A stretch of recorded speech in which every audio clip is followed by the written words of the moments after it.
Back, everybody, to the Faked podcast. Today, we're going to be talking about a scam that's actually been happening a lot and a lot more now because of AI. But on the podcast today, I have David Stuckman, and I'm going to allow him to introduce himself, what he does, the president of the operation that he's going to be talking about here, and some of the scams that's kind of going on associated with that. Well, my name is David Stuckman. I'm the president of Professional Bail Agents of the United States, the national organization representing about 15,000 bonds agents nationwide, and been in the business for 30 plus years. Wow. Okay. So you've seen probably an evolution over the years there of no doubt maybe scams in that industry, but now with AI. So throughout the 30 years you've been doing this, what have you been seeing kind of from the beginning to now? Like, has there been much associated with this where people are kind of faking some of these bail bonds in order to scam people out of money? No, unfortunately, it's just popped up in probably the last 4 or 5 years with, like you said, AI, and with the capability of calling the people in and spoofing them or saying they're a court official or a sheriff or a bondsman when they're not, and then giving them a fake phone number. I think the fake phone numbers is really the key element, because they'll come up on your phone as the sheriff or the police department of that area, so you just assume that that's the sheriff, Right? or the jail. It could say the jail.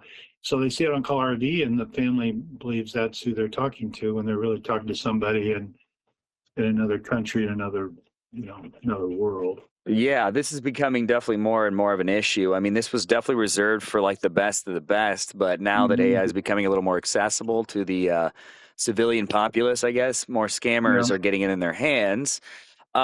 So yeah, the spoofing's kind of always been an issue, but now it's getting even crazier because now it's coming up as you said, they're hacking essentially what is that pre-built contact, just like how I called you. You know, it came up as a name that actually wasn't me. Now they're able to do that and say, "Hey, I'm the police or the local municipality," and nobody's going to question that because especially if you're somebody, because you said they target more elderly, right? They do. Well, it seems that they do, and they usually do it on a Friday. And the reason they do it Friday is it's the urgency of the weekend. If we don't do this right now, he's going to sit in jail until Monday, or she. And so the urgency kind of gets in, and they attack. They don't, they're attacking on the emotions of the individual. Correct. And the family's trying to get out a loved one, so it's emotional to them. And my advice to them would be just take a breath. If somebody's calling you and telling you so-and-so's in jail, okay, I'm gonna hang up now. I'm gonna call the police, and I'm gonna find out exactly the truth. But don't use their phone number. Don't let them. Well, here, call me back on this number. No, I'm gonna call the police, and I'll go through channels that way.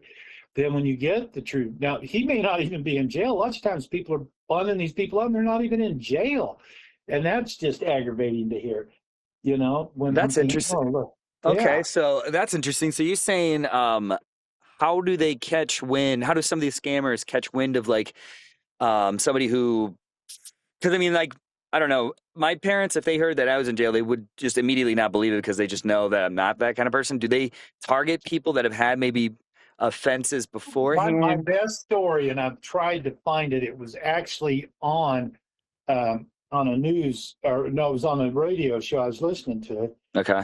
But the individual, he was posting on Facebook. He was going out on the lake. He was going to go fishing for a couple of days, whatever. And he even had a little video of him talking about all excited about going to it. Okay. So it was over the weekend. And I think it was Lake Tahoe. I'm pretty sure it was Lake Tahoe. But I really don't know the particulars. But I love this story because I thought, oh, this would have been terrible. So in the middle of the weekend, Grandma and Grandpa get a phone call, and it's his voice that they hear. It says, "Grandma and Grandpa, I've really screwed up. I'm in jail here," and he tells them whatever. "I'm going to have my attorney call you. Would you please wire him $1,800 so I can get out of jail?" And Grandma says, "What? This this doesn't really sound, oh, Grandma, I'm scared. I'm sorry, and really pleads on it. So anyway, they're getting the money together. The phone call comes through. Of course, that's the scam. Mm-hmm. And they're telling them how to get the money. And then besides 1,800, oh yeah, there's an additional attorney fees of 1,000. So he bumps them up to 2,800. So they're getting the money together. We're going to have a courier come over and pick up the money. Oh my gosh. Okay. So as they're doing that, they're getting the money together, scared, get a phone call. Grandma, Grandpa, you ain't gonna believe it. I caught the biggest fish on Lake Tahoe. Oh no. What? You're fishing? I thought you were in jail. I ain't in jail. You could just see the comedy of it. Oh my goodness. But it just luck had it that he caught a big fish, and he was all excited to tell Grandma and Grandpa and everything, and that was the scam. And he's telling funny, the story. The scammers thought they had a big fish there too. Yeah, $2,800. Yeah, $2,800. But that story, I thought, oh, how true that could be. Because first of all, they probably did go to Facebook, saw that he was going to be out of town, be on the lake, probably wouldn't be available for a phone call. But they also got his voice, so they, I call mimicked it, but they cloned it or whatever, made it sound like him, which can be very well done. Oh, and then, of course, they scammed him. The grandparents never thought about going to the jail because they weren't from that area. But I thought this is the only way we could do it. And, and I said courier, that's a different story. I think this one, they were going to put it on Cash App. Okay. But there's ones where you hear where the courier is going to come pick them up. I've heard horror stories in Colorado. I just heard an agent she was on a podcast. She's the president of Colorado. And she said they actually met at my parking lot of my office, give them a receipt for $7,500, a similar receipt, looks like my company. And they gave them $7,500, and then they disappeared on it. Oh my goodness. Oh, stories are just abundant. I just can't believe. I mean, my goal as president of the Professional Bail Agents United States is we're going to try to get the public aware. I'm sure I'm talking right now with Dog the Bounty Hunter, which, we're friends. We know each other and That's stuff. fantastic. Okay. And I'm going to try to get him to do a national commercial. I'm going to work on that and see because he's a recognizable voice. I talked to AARP and they said, well, there's all kinds of scams out there. And I said, yeah, but this, it's personal about me because it really affects the profession of bail bondsmen to where people don't trust us. Absolutely. And, and I'm just telling you, the bail bond profession, we're ethical. We're oversight as insurance commissioner, this and that. Okay. Just make sure you contact a credible bail bondsman and bondsmen don't really call that often. If they call, they will have the information and then they will turn around and say, okay, I've given you my spiel. I would like to have your business, but I implore you to call the jail and verify everything we've said and ask them if they know who I am. And that way the people should feel comfortable that way. Right. Because they're trying to pass a law right now to where bondsmen can't even talk to people. But there's lots of times I've had people been arrested 2 or 3 times, so I know Mom and Dad. They know me. We've probably had a cup of coffee or whatever talked about when we write previous bonds. They're not. I don't want to call them frequent flyers, but that's not a good word. But you know what I mean. So those people, when I hear he's in jail, he may call me from his cell phone. I'm getting ready to get arrested again. Well, then let me call your family and let them know. So things like that will happen. But everybody knows everybody, and that's it. People really have got to not act on emotion. That's a big thing. I've mentioned a lot in some of my, and I'm actually compiling a guide right now. I'm calling it Scam U, Scam University, just so people can go online and actually take a test and then get a certificate. To where you can actually kind of learn some of these red flags. And some of them are still hidden because I have no idea how these people are able to scour the internet, find a specific target like that individual that you mentioned in that Lake Tahoe thing. How they're able to find that, where are these people coming from? Are they localized to, are they in the friend group? What's going on? Is there an AI tool that now is scouring the internet for all those qualifications in order to make it a target, because that seems like the only logical thing. And, AI, as much as I utilize for my businesses and stuff like that, it can be absolutely used for bad. And that's what's happening Yeah. right here. So have you seen any other, I guess, telltale signs of this? Because I did just hear a story and I did a video on it because this woman, and she called herself an idiot. And she's like, I can't believe I fell for this. Now, this had nothing to do with the bail bond thing, but a very similar situation. So it seems like they're using that same method. She got a call from her bank saying, hey, I need you to take you've been under the identity alert issue. You've got an identity alert issue. Don't call your bank though right now. The bank that you bank with usually, so they know the area, which is blah blah blah blah, and they are now under a federal investigation. So I need you to go in, get money out of your account because this is fraudulent money, and go meet a courier, which is what you just mentioned, the courier. And she Yeah. actually dropped the money off. It was like $12,000 and dropped it off, never to be seen again, of course.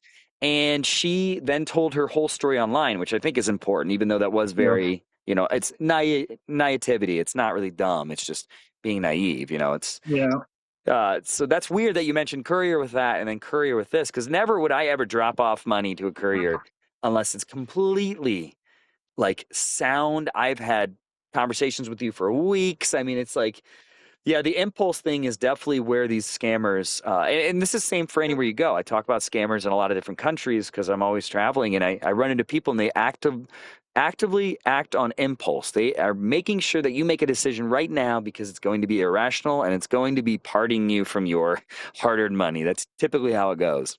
Yes. So, And like I said, it's always on the weekend because that's another urgent time.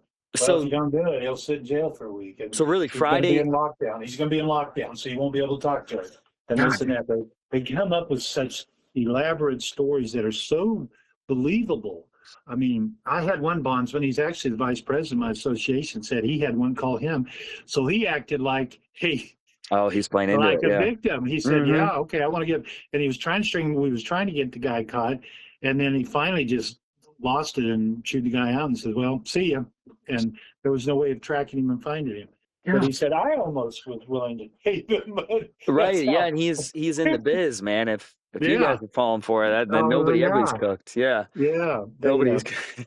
Yeah, that's terrible. Yes. So your biggest tips when it comes to this scam, obviously, is identifying what the scam is. So if you know of the scam, then you're a little more weary of it. Just going to like Times Square and you see the guy handing out CDs. If you're aware of that, you're not going to fall for it. So it is correct in getting this, the awareness out there. That's very important. So what are some of the biggest red flags when it comes to this? The sound of urgency, and then when they tell you don't call anybody else, don't call anybody, let's get this resolved right now before I lose the phone call or whatever. They come up with the urgency is the thing that probably, I'm not an impulse buyer. Yeah. When anybody tries to sell me, I never buy on impulse, and that's let's think about this a little bit, and then pick up the phone and call the jail, and don't, like I said, they'll give you the number. Don't call the jail. Call me back at this number. They'll never forward the phone call to me. Well, that's okay. I'm sure someone else can help me get this person out of jail, and then they're gone. Yeah. And then I think a lot of people probably are leery of the scam, so they hang up, and they, not today, and that's it, because the phone call, they won't bother you again. They'll move on to their next. They'll move on to their next pigeon or person that they want to go after, and they just. I mean, as far as how do they find out the name of the person at the jail, that's so simplistic. It's not even funny, because anymore you can listen to the scanners, and I'm sure they have AI software that listens to the scanners, and a lot of people at home have scanners, police scanners, and then when they hear that something is 1015, that means somebody's arrested. Okay, so the AI can back up and figure out who the name of the person is. So now they got the name of the person. Then they can go to Facebook and social media and find the individual, because lots of times they ask for a DOB, date of birth, and they can figure it out. And then they got them on Facebook. Now, if the person has posted anything on Facebook, which is a video or whatever, Now they got his voice. And then in there, usually it talks about pictures with grandma and grandpa. And I'm saying grandma and grandpa because I made a pitch 2 weeks ago, and we're working on with AARP. I'm trying to get AARP to put out a notice to about the scams. Interesting. I've actually tried to talk to AARP too about Yeah. just like, put literature out there and maybe some videos and just kind of like very targeted videos, because this is $1 billion industry. I mean, No, scammers they're not backing down at all. They're going no. full swing. So Hard how to do you catch them. Very cheap for them to make this software or whatever. That's very right? cheap for them to put this together and boom, make a phone call. It has to be some software developer that went rogue, that created some sort of AI tool that's able to scrape the internet for, as you said, voices, some of the radio scans. What'd you say it was called? 1015 or 10? 1015 is the 1015? police number for if somebody's under arrest. Yeah, because the when law they say so they're formed today. 1015, what that is interpreted is I'm coming to the jail with an arrestee. Okay. That's the term. And it doesn't matter. I mean, police, they may change that term now that I've said that, but no, they don't. Your 1020 is where they're located and things like that. It's a simple code. But that's how I think they're finding out. A lot of people have accused, well, they've got a mole at the jail releasing this information. They don't need to. Right. And if they have it, it's that simplistic for them to do. But what the public needs to remember, you get a phone call, don't get too emotional. Okay, I'm sorry, Junior's in jail. We'll get him out of jail, but I'm going to call the jail on my dime. And you can Google it. The phone will tell you, Right. Or you can probably hit 911 and it'll tell you, this is not an emergency, call this number. Well, then call that number, whatever. Mm-hmm. But definitely do it on your own. Don't I'm sorry. I'm looking at an email right now talking about scams. I'm going to tell you why. Is because I've got a private investigator wanting to check out somebody that I have bonded out. Now, this is probably legit, but because he identified himself from Kansas City, I'm in Manhattan, Kansas, I told him, no, I ain't going to give you any information. I want to see an email. I want to see this. And I want to know what attorneys you're representing. Mm-hmm. And then I'm going to turn around and call the attorney on my own. So I'm not being scammed, but it's just that's how many scams could be out there. Now, he's not trying to get money out of me, but it's probably somebody wanting to know where this defendant is. And then they, I don't know. But I just saw that. There's so many angles out there. It's really hard to keep track. Yeah, there is. And his ID, again, his name is, well, I don't think I need to say his name, but it didn't come up on the phone call. This is a different name. So I'll check it out. But a lot of red flags. Yeah, well, he probably is a PI, and I can, I'm a private investigator too. I can look it up. He's got to be certified with the state of Kansas. But here you go. I mean, everybody probably is that close to being scammed. Let's say 100 people get called. They only want 4 or 5 people. Exactly. 5 yeah, they want a hit rate of like less than 5%, right? Yeah. Because that pays the bills right there. Yeah. I mean, like I said, it don't cost much to put this program together, and then. The phone number, the one that we had in Johnson County, Kansas, which is here in Kansas City, and the bondsman and everybody was working with them. But where they found the phone calls were being made from was from Canada, and Canada wouldn't cooperate with them. I talked to the FBI several times now, and all they will tell me is, yes, there is pending investigations. I can't get any information out of them. And then say, we'll help if we can. What can we do? This and that. No, we've got an investigation going on there. We can't get into it, and they shut me down. Yeah, that's odd. I mean, you get so many people talking about something, and then they just pending investigation. And who knows? Even that could have been spoofed too. The whole Canada thing, because it's like. But just kind of throw things off the trail, because a lot of these, especially if you're utilizing AI, you can bury that trail very deep. Oh, yeah, that's our problem. I would say this potentially may get blown open when maybe because obviously there's a lot of money in this. So I think a lot of these software programmers and just individuals that are able to kind of create these software programs, they're happy, they're well fed. I think once maybe one doesn't and wants to leave it and is able to expose a lot of the stuff. So that's when we're gonna probably get a little bit of a criminal enterprise look into it, to where we can see maybe how deep some of this stuff really runs. Yeah. But at this point, we really have to examine the topological stuff, where, being able to determine what is a scam, what isn't a scam, some of the tricks of the trade. So what kind of money do you think these people are pulling in? Do you have any idea? Just to kind of Oh, give I us. wish I could guess. I really wish I could guess. Every time, because every story that you and me hear, there's 20, we've pitched news in California, North Carolina. We pitched them all over the United States. The first thing they say, okay, find us a victim. Now we can get them, but a lot of times when we talk to maybe 10 victims, only one or two will talk because the other ones are too embarrassed Exactly. to admit that they've done that on the news. And I get that. So that, okay, take that percentage. Now think of all the people that scammed and said, oh, I hate this, and I got screwed out of my money and this and that. And then that's what upsets me, because then what are they really thinking? I hate the bail bond profession, this and that. I'll never use a bondsman again, or I don't want to be involved with it.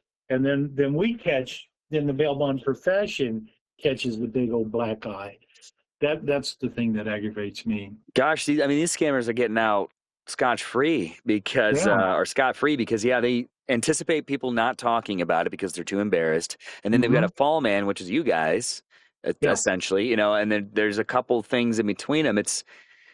Wow, that is definitely problem. I could totally see why, you guys would want to go out and definitely get this squashed, because you guys are catching the fall for something that is much larger issue here.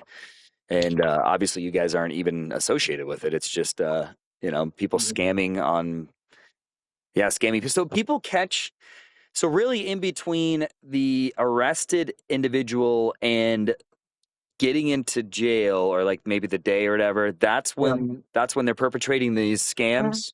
Well, you can pick and choose. Or let's say Junior has a big bond. Let's say it's, I don't care, $100,000 bond. And mom, dad, grandma, and grandpa just can't afford the 10%. So what they'll do is they'll call up and say, hey, I want you to know that I can post this bond, or the jail will say, let's say they're from the jail. I've got an individual that they're going to put electronic monitoring on him. You got to get it before the weekend, though, so I get the judge to sign it. But the electronic monitoring is going to want, let's say, $2,000. I don't care the numbers, whatever it is. But you got to do it now. I need you to Venmo me the money or whatever, and I'll get this done. Now they're thinking, well, wonderful. And you'll get him home before the weekend. You might as well give me the money and come on down to jail, and we'll meet you at the jail and get him out, and just sit outside there and wait on him. We'll turn him loose. But I got to have the money first, and he's doing all the paperwork right now, and he's in the back room. Sounds really legit. Sounds really okay. And they're all excited, so they're working on that. And then he says, and then of course a lot of people have Cash App and Venmo. I mean, that's unfortunate. I think that's why Venmo and Cash App, I hear they're limiting the money now to be put on there, correct, like $2,000 or whatever, because that was really, and those things were really intended for parents to help college kids out when they get a little petty transactions, nothing. Yeah, a little bit of that, and everybody's using it, and so it's an easy tool, and then there's an account, nobody can track it. And I'm not picking on Venmo or Cash App or Zelle or whichever one it is. There's others out there, I'm sure. Right. But they'll say, well, I don't have it. Well, let me help you set it up. Well, that's not a good idea. Because now you're giving them access to your checking account and stuff. Yes, exactly. So that's horrible to do. But I've heard those stories too. So are any of these jails, are they finding people coming up and saying, hey, where's my, kid, I'm trying to get them out, and they're like, what are you talking about? Yeah. So they are. I've heard it. They are. They're in with us too, trying to figure out a way to stop it. No detention officer, no policeman's going to call up and tell you to send me money. That's just a given. If you hear somebody say, I'm a cop, you need to Venmo me money, or I'm a court reporter, or I'm a probation officer, no, they're going to want you to come to the jail and get a receipt. And exactly. Yeah. They're not going to be that convenient. Now, I think a lot of that kind of happened way back in COVID because of COVID. They got to take advantage of the hands-free attitude. You know, you're going to have to do it this way because we won't let people in the jail because of COVID. And that kind of, I really think if I was to really research it, that's probably where that started. It makes sense because, I mean, I would not trust any. I mean, I'm not really in the whole bonds or jail scene, but you know, I'm assuming none of that stuff would ever be done over like some sort of online banking thing. Like that seems so odd to me. It seems like a hand-to-hand transaction. Yeah, yeah. You want to, you know. So that's a big red flag. So that's anytime they're asking wiring, and that's weird. Is that too weird too? Like, is that considered? I think the bank-to-bank wire is not utilized that much. It may be, I don't know. Okay. Because that is pretty tractable or pretty easy to track. It is. I think Bitcoin. I don't use Bitcoin or cryptocurrency or any of that. I have never bought into that, so I don't know. Maybe a lot more people are into that than I realized. Yeah, that's a harder one to use because you have to assume the other person is also using it, and it is a learning curve. So I can only imagine they're not selling 70 or 80-year-olds on it. Yeah, so that's why I think they use those that group of. Well, I'll tell you another thing that's just horrible for the bail bond profession, and I'm working with them right now. Western Union will not let you send money to a bail bondsman. They just flat won't do it. If you say bail bond or anything on it, they won't. Western Union has drawn the line. I guess so many people were Western Union in that they just got the complaint. Hey, this didn't go or whatever. So they've cut off. If you say you're sending the money to post bond on somebody to a bondsman, they're not going to let you. They're not going to take your money. Oh my gosh. Okay, so Western Union's pulled out. There you go. Western Union has definitely made that stance, and you know, and I guess I understand what they're trying to do. I'm just saying, look, you know, we're not the bad guys, and they're already saying there's so many scams going on. We don't want to be involved with this. Yeah, Western Union definitely gets a bad rap. Actually, one of my friends, he's a little older, and his because I was telling him I was going to talk to you today, and he was telling me his dad fell for a $2,000 one of these to where his, I think it was like his cousin or something was in jail, and he ended up driving down to a Walmart and sending $2,000 to nobody, and it was a spoofed. It sounded exactly like his cousin or nephew or something, and he's like, it was so spot on, and yeah, just $2,000, like a matter of 15 minutes gone. For nothing. Didn't even think about it. Didn't think anything about it. The Walmart card. Yeah, the Walmart card. Yeah, I've heard about that too. I didn't know the Walmart had a card. Yeah, right. And I think that's why a lot of the, I know it's a lot to put on kind of like a customer service representative, but like a lot of that stuff, since that's kind of like the goal or like the gatekeeping right there of like being able to save money, I think having them, I know they put signs up and stuff, but having some sort of discernment maybe from some of those individuals at the money sending counter, like, hey, you know, where are you sending this? You know, because romance scams are huge right now. They're just they're insane. I mean, we're talking $1 billion industry just in romance scams where people are getting scammed for fake girls or guys on the other side sending money. It's wild. Yeah. But yeah, so that's interesting that they were able to, that they're kind of putting the kaput on the bail bonds thing with Western Union. It's very interesting. There's a lot going on. I tell you, it's crazy. Well, I was going to say, if there's anything else you want to throw out there regarding this, if there's any other nuance behind this to where somebody could recognize this happening, or if somebody does get affected by this, is there any? Well, we've implemented or not implemented. I don't know if that's a good word, but we've been telling everybody, y'all need to have a safe word. You know, I don't care if it's hippopotamus. I don't care what it is. But when you think so, that only the people would know in the family. Make it a family safe word. Okay. Then do that when you're talking to somebody. If you do not believe you're talking to them, this doesn't. What's a safe word? And then, that's a good idea. And that's one that we've kind of been telling everybody to do that. I mean, we're trying to invent ways to stop this. We would love, I don't think we'll ever be able to stop it. I think it'll always be there. But if we could cut it down to, 50%, I would consider a success right now. But we'll Right. never know. We'll never know. We'll never know to gauge it. Because, like I say, a lot of people get scammed and they just, oh man, I can't believe I got screwed. And Yeah. then I wish we bad could taste in the normalize mouth. people coming out Yeah. about things like this. I wish we could really normalize it because I think it would really put this down.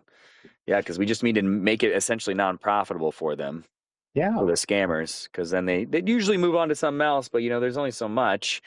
Obviously, AI has been the utilized Until they tool. catch somebody and then make a big deal out of him, get him in jail and make him do time, until they do that, the scammers are going to just keep on doing it. It's been nice that I saw Kash Patel and them have been putting out the FBI most wanted fraudsters list, and that's been kind of nice. I did a whole video series on the 9 big fish there. They caught a couple of them already, but yeah, I'd be surprised if, or I wouldn't be surprised, I guess, if somebody maybe that falls underneath this, if I see this come across his desk sometime, that there's some maybe criminal enterprise that's leasing out this software in the dark web that's able to, hey, you want to make it a quick, $4,000 a week. Here you go. This is your software program. Pay me $10,000 and you can use it. Yeah, I was talking to the FBI in Kansas City, their field office there, and of course, right now, especially right now, they say this it's a scam. It's unfortunate. They were passionate about that, but they said we've got scams of millions and millions of dollars and this and that. And I'm sure everybody automatically thinks of the Minnesota deal and all that. So it was kind of like it's not on our radar because it's not a big enough problem. And I'm thinking, well, it'll eventually become a big enough problem because it's going to be everywhere. Right. And, I'm trying to hit. Right now, the FBI, I'm sure their hands are full with other scams. There's all kinds of scams. I mean, they're calling and telling them they didn't pay their electric bill. And if you don't do it, we're going to turn off your electric on the hottest day. Yep. And you need to give us your credit card and we'll run it real quick. And the credit card, the energy companies are not going to call you. No. They're going to email you. Or shut it off. Or they'll have the guy showing up at your door says, I'm shutting it off. Exactly. That was the other thing I was thinking, are they doing that? And they says, no, because then you got the face. These are faceless crimes. They want to make sure that you never see their face. Correct. Completely disconnected by an nth degree. There's plenty of walls between you and the victim. Which you can't point and say that's the person. You can't point at them and say that's the person. Ugh. Or that's the voice because it's going to be AI enhanced. Yeah, well, this is definitely disgusting to hear, but it is a real problem and definitely needs to be pushed because, if we can get this in the ears of 20% of elderly, hopefully we can make some sort of change there, and also a lot of kids, will listen to this and obviously be concerned with their grandparents falling for this stuff. So, that's great. I mean, got to keep fighting the fight against them, which is great. And putting out as much information is going to be I think the key there. So we'll definitely I would say keep working with AARP. I mean, it's kind of their thing. So it'd be good to. Yeah, I will. Matter of fact, I've got a phone call this afternoon. I'm trying to get through to him. Well, I think the bounty hunter thing, that's a great idea too. Get kind of like a face somebody who's been in them. Yeah, we had a meeting well, I'll tell you what we did have. We had an individual that did a commercial. Her name is Tracy Terrell. She's the president of the Colorado State Association. And she put, I think it's a portable bail or whatever. She put together a beautiful a commercial all about her, and it was all AI generated. They took some pictures of her, and everything is done AI. So so we put together again, she did it. I got to give her credit, Tracy Terrell. She put a commercial in together about bail scams and told about this and that. And then at the end, I think she said something like, by the way, this is all AI generated. Wow. And so they could see how it works. So I approached ARP with it, but we didn't have the quality for a national commercial or whatever. They kind of shut me down. So I'm going to give them stress about that. Yeah. If you see that commercial, it's actually a commercial for a bail bond business.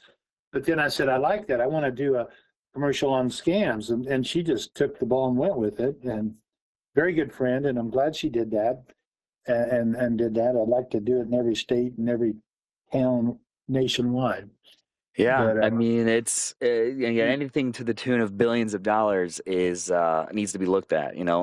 There's yeah, a business that's worth $1 billion ready to get on like the Nasdaq. Like everybody's paying attention to it, but suddenly, scammers that their business worth $1 billion, people aren't really paying attention to it. It doesn't make because I always say scammers are business people just with bad acumen, like bad business tactics, bad and unethical business is what they're doing. But they're entrepreneurs. They're just not. It's not for ethical points of view, which is a bad use of that kind of brain power. I So, learned a long time ago, if you see $1 charge on your credit card, look at it very closely.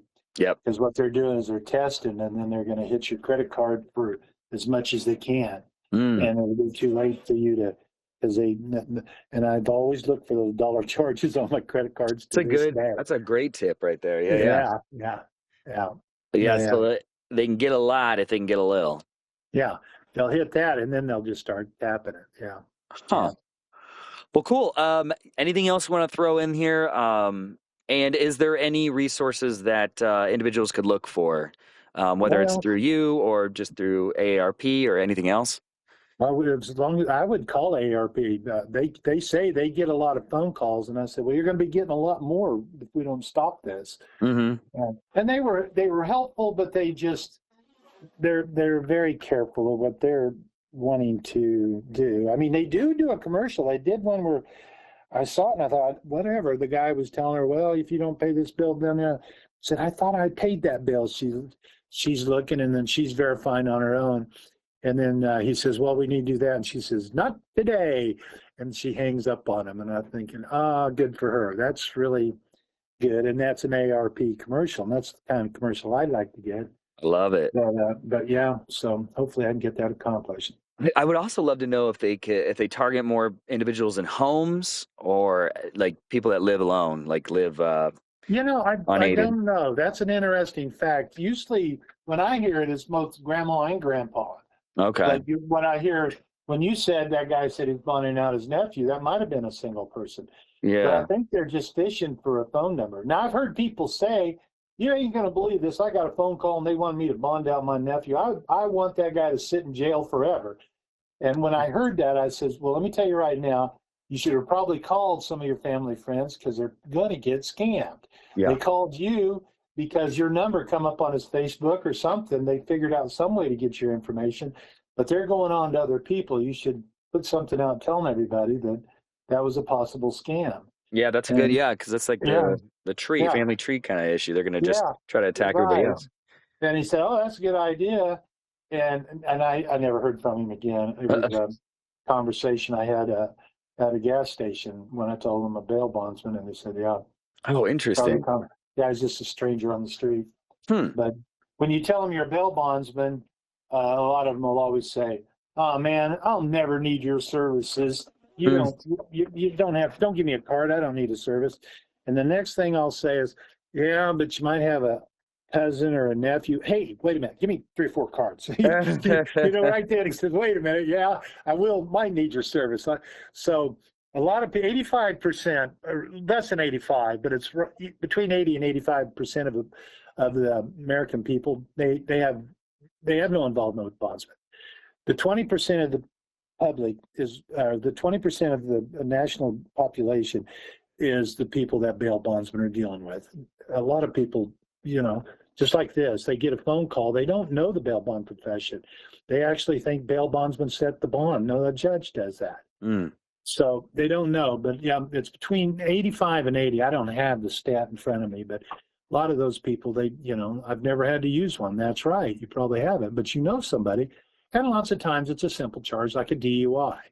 A lot of good people just happen to drink a little too much, and those are the ones. And then they'll call and say, I need to bond out for DUI. Well, most likely the jail, if it's a first-time DUI, is going to talk to them, let them sober up, and then they're just going to let them go. And they don't have to post a bond. But a lot of DUI phone calls, I hear that, and it's not.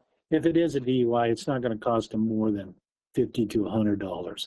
When I Right. hear thousands of dollars to post a bond on a DUI, somebody's never been arrested before in their life, that's a sign too. Wait a Yeah. minute. I mean, I can admit I know very little about this. I wouldn't know anything about what the process looks like, what some of the fees look like. So I think maybe even people getting Mm-hmm. familiarized. Maybe if, and I would say maybe if you do have maybe some troublesome, as you said, cousins, nephews, Yeah. things like that, it might be worth brushing up on it a little bit. Kind of not hoping for the yeah, expecting, what do they call it? Expecting the best or hoping for the best, expecting the worst. I can't remember what the phrase is, but yeah, essentially like that, where, okay, maybe you got some black sheep in the family and maybe you Yeah. need to know the vernacular behind this. It might not be Yeah. bad to get kind of a bullet point list of what is expected when it comes to bail bonding. Yeah. Because those Yeah. numbers may not make sense. Maybe the scammer, because yeah, if you're saying 50 to $100, that's not worth it for the scammer. They're not going to try to get No. 50 to $100. No. Yeah, No. they're going But to if try to they get way hit more you than that. for they hit you for $500 or $1,000, that's just when I hear these stories, or the guy's not even in jail. I think, oh, geez, you Yeah, know. And and you're right, that's naive. They're just naive. They don't know. yep. What I mean, I wouldn't And know. I mean, I would definitely follow my. I've got scam sense in a sense where I understand how people can scam people. So you kind of just rely on that, and yeah, as you said, call them back, hang up. Hey, I'll call the local jail. No, no, no, no, no, and then you hang up, and then you call them, and nothing. Or you can call your son or nephew or whatever, and yeah, they answer and say, "Hey, what's going on?" yeah, and yeah, that's yeah, when family's involved. That definitely, I think, gets people a little hyped up and gets them a little delusional and want to spend money to make it happen. Kind of ransom note kind of issue. yeah. So cool. Well, hey, I really appreciate this. Hopefully, you can get something done with. Hey, Gosh, RP. I almost said Randy Savage, Dog the Bounty Hunter. That'd be kind of Oh, cool to kind of get a face with yeah, this and a spokesman behind it. yeah. And We're reaching out to him right now. I mean, his wife used to be the president of Professional Bail Agents United States. So wow, we're reaching out to him. I just haven't had time to get to him. Matter of fact, if he hears this podcast, he says, David hadn't called me yet. Well, I am. I'm going to. He's hard to get a hold of too. But he has a camera crew and everything. So we should be able to get that yeah, accomplished, I hope. I hope yeah. so. I think Anyway, that'd be the way to do it right there. yeah. Absolutely. I think that's great. So yeah, we'll get this out there. We'll absolutely I'll be pushing it on socials just so people are kind of familiar with this scam and some of the red flags behind it, and maybe they can be I guess looking forward to Dog the Bounty Yeah. Hunter possibly talking about it. So of Well, thank you so much for being on your course. podcast. Hey, And absolutely. Thank you, David, for introducing me to this for sure, and definitely for speaking out about this and hopefully bringing some sort of remedy to people. So, all right. all right, well, appreciate it. You have a good day. Thank you, David. You too.